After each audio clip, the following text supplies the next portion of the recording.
Hi there, students. My name is Miss Johnson, and I'm so excited because I'm going to be reading a story to you today. The name of this story is titled Amazing Grace by Mary Hoffman, illustrated by Caroline Bench. So let's get started.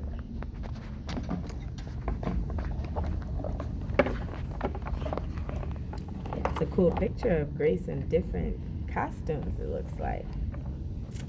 All right. Grace was a girl who loved stories. She didn't mind if they were read to her or told to her or made up in her own head. She didn't care if they were in books or movies or out of Nan's long memory. Grace just loved stories. After she had heard them, and sometimes while they were still going on, Grace would act them out, and she always gave herself the most exciting part. Grace went into battle as Joan of Arc and wove a wicked web as Anansi the spider.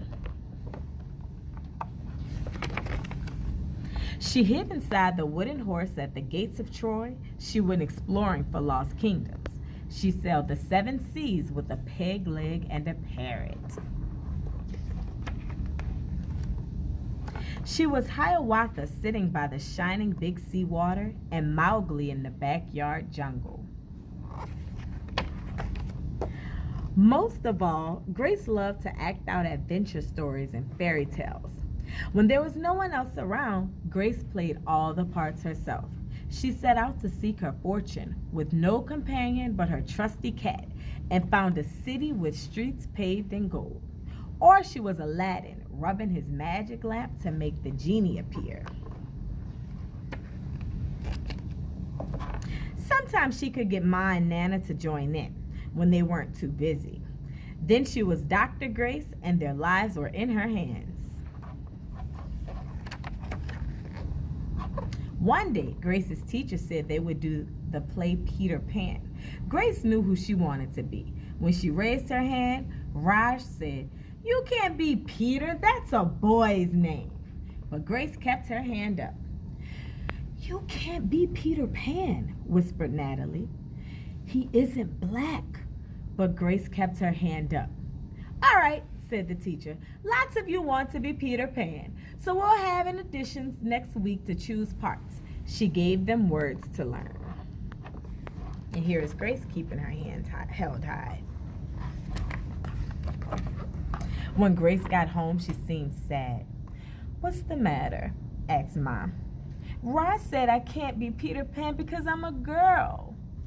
"That just shows what Raj knows," said Mom. "A girl can be Peter Pan if she wants to." Grace cheered up. Then later she remembered something else. "Natalie says I can't be Peter Pan because I'm black," she said.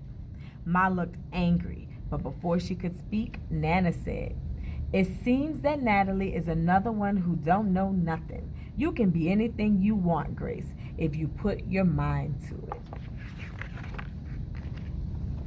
On Saturday, Nana told Grace they were going out.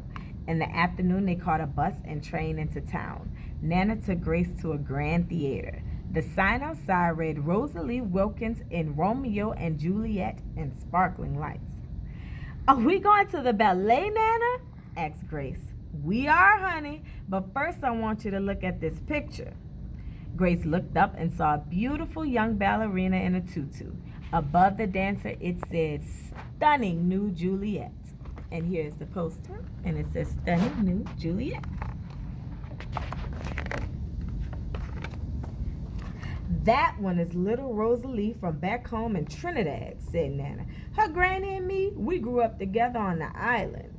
She always asking me, do I want tickets to see Rosalie dance, so this time I said yes."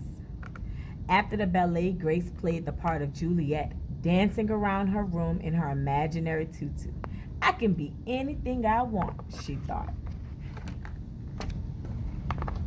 On Monday, the class met for auditions to choose who was best for each part. When it was Grace's turn to be Peter, she knew exactly what to do and all the words to say. She had been Peter Pan all weekend. She took a deep breath and imagined herself flying. When it was time to vote, the class chose Raj to be Captain Hook and Natalie to be Wendy. There was no doubt who would be Peter Pan. Everyone voted for Grace. "You were fantastic," whispered Natalie. The play was a big success, and Grace was an amazing Peter Pan. After it was all over, she said, I feel as I could fly all the way home. You probably could, said Ma. Yes, said Nana. If Grace put her mind to it, she could do anything she wants. The end. So now that we've read Amazing Grace, let's go over some questions. First, what words would you use to describe our main character, Grace?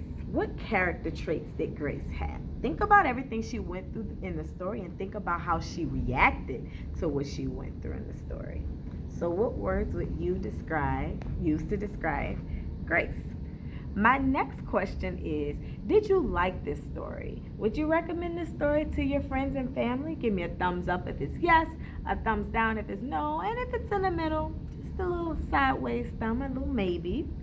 And my last question is, would you like to be a character in this story? And if so, which character would you like to be? Thanks for reading with me. I definitely enjoyed reading to you guys. Can't wait to read to you again. Bye.